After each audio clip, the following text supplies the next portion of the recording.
दोस्तों, तो हमने लगातार यहाँ पर पटना कलम, संथाल विद्रोह, कल हमने भारत छोड़ो आंदोलन में बिहार के योगदानों का वर्णन किया।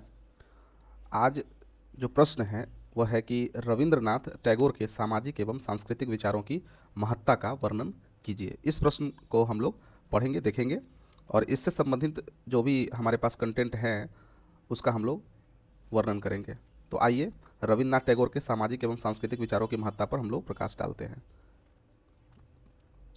देखिए, सबसे पहले क्या है कि चूँकि जो हम लोगों से प्रश्न पूछा गया है कि सामाजिक और सांस्कृतिक जो उनके विचार थे रविंद्रनाथ टैगोर जी के, उनके विचारों को लिखना है।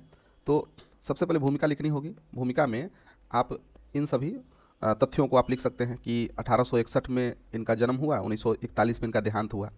ये महान कवि, दार्शनिक, शिक्षा शास्त्री, मानवतावादी इत्यादि ये सभी इन संज्ञाओं से आप इन्हें विभूषित कर सकते हैं। फिर गीतांजलि इन्होंने लिखी और उसमें किस प्रकार से मनुष्य और प्रकृति या ईश्वर के बीच जो संबंध है उसको किस प्रकार से कविता का रूप दिया इन्होंने।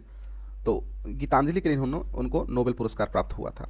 इन्होंने शांति निकेतन की स्थापना की और जैसा कि आपको पता होगा कि इनके जो शिक्षा के विचार हैं, इसमें आपने देखा होगा कि प्रकृति के साथ संसर्ग हो विद्यार्थियों का।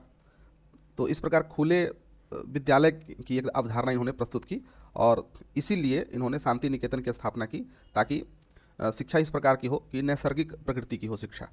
खैर, तो मतलब इतना नहीं लिखना है, बस ये है कि शांति निकेतन की उन्होंने स्थापना की। गीतांजलि के लिए इनको नोबेल मिला। ये महान कवि, दार्शनिक, शिक्षा शास्त्री, मानवतावादी, आप चाहे तो इसमें लिख सकते हैं नाटककार भी थे, ये चित्रकार भी थे। तो और बहुत सारी बातें हैं जो इनके बारे में लिख सकते हैं। चूँकि इतिहास का हम लोग प्रश्न लिख रहे हैं तो मुख्य रूप से हम लोगों को मानवतावादी या राष्ट्रवाद के समर्थक या विरोधी थे, तो इन सभी बातों को हम इसमें जगह देंगे। अब देखिए, प्रश्न में है कि सामाजिक और सांस्कृतिक विचारों की महत्ता पर प्रकाश डालिए उनके। तो ये है। तो इस प्रश्न के अगर डिमांड के हिसाब से देखें तो उदार, ठीक है, उदार एवं मानवतावादी संस्कृति के ये समर्थक थे। तो पहला लाइन आप ये लिखेंगे, क्योंकि प्रश्न में ये आपके केंद्र बिंदु में है कि ये उदार और मानवतावादी संस्कृति के समर्थक रहे। एक दो लाइन और बढ़ाना चाहते हैं तो लिख सकते हैं कि एक राजनेता न होते हुए भी भारतीय राष्ट्रीय आंदोलन में ये सक्रिय रहे और ये भी कि प्रचलित राष्ट्रवाद के आलोचक थे ये, ठीक है, प्रचलित राष्ट्रवाद के आलोचक थे और आलोचक होकर भी उन्होंने मानवता और आध्यात्मिक मूल्यों को प्रधानता दी इन्होंने। तो एक भूमिका के रूप में आप इतना अगर याद रहे तो काफ़ी भूमिका है लिखने के लिए। और इसका उपयोग आप निष्कर्ष के रूप में भी कर सकते हैं। ये दो लाइन जो आप देख रहे हैं इसका उपयोग आप निष्कर्ष में भी कर सकते हैं। खैर, अब जो हम लोग के पास प्रश्न है वो ये है कि सामाजिक एवं सांस्कृतिक विचार इनके क्या थे और विचारों की महत्ता क्या थी। इनके जो विचार है इसकी महत्ता अगर देखें तो हम इसे बिंदुवार ढंग से हमने लिखा है यहाँ पर। तो सबसे पहला है, अब यहाँ से शुरू करें ज़्यादा अच्छा रहेगा, कि कला, साहित्य और संगीत को सामाजिक चेतना का इन्होंने माध्यम बनाया। ठीक है, कला, साहित्य और संगीत को सामाजिक चेतना का माध्यम बनाया। और अब देखिए, महत्व जो है लिखना है वो आपको लिखना होगा। ठीक है, महत्व में क्या है कि अब कला, साहित्य और संगीत को सामाजिक चेतना का इन्होंने माध्यम बनाया, तो इसके कारण जो है समाज में किस प्रकार से बदलाव आए, तत्कालीन जो समाज था उसमें किस प्रकार के बदलाव आए, संस्कृति में किस प्रकार के बदलाव आए, तो वो लिखना है। उसके बाद दूसरा देखें तो सांस्कृतिक आत्मनिर्भरता के ये पक्षधर थे। ठीक है, सांस्कृतिक आत्मनिर्भरता के ये पक्षधर थे। नारी शिक्षा, सह शिक्षा, नारी स्वावलंबन के ये समर्थक रहे। ठीक है, तो ये था इनका महत्व। फिर देखिए कि भारतीय संस्कृति के पुनर्जागरण के साथ वैश्विक दृष्टि का समन्वय इन्होंने किया। तो ये इनके विचारों में था कि भारतीय संस्कृति के पुनर्जागरण के साथ वैश्विक दृष्टि का समन्वय हो।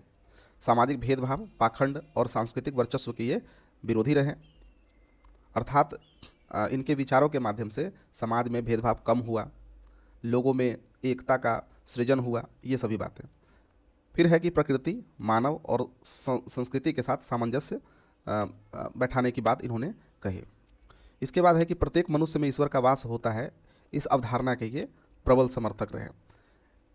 हालांकि इनके रविंद्रनाथ टैगोर जी के विचारों को अगर पाएंगे तो कहीं भी उस तरह से कठोरता वाली बात नहीं है या जिद नहीं है कि हाँ आपको ये मानना ही है, इस तरह कोई अनुयायी बनाने का ये जो है काम नहीं किया है। क्योंकि ये शुरू में हम लोग देखा कि ये राजनेता नहीं थे। ठीक है, और अंत में हम लोग देखें तो ये मानवता को सर्वोपरि मानते थे, राष्ट्र, जाति, संकीर्ण सामाजिक सीमाओं से ऊपर।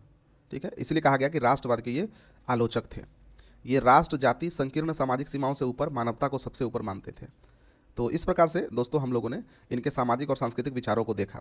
तो अगर 2-4 पॉइंट भी अगर इसमें से याद हो तो बहुत सारी बातें ऑटोमेटिक इंटरकनेक्टेड है, तो इससे जोड़ करके आप लिख सकते हैं।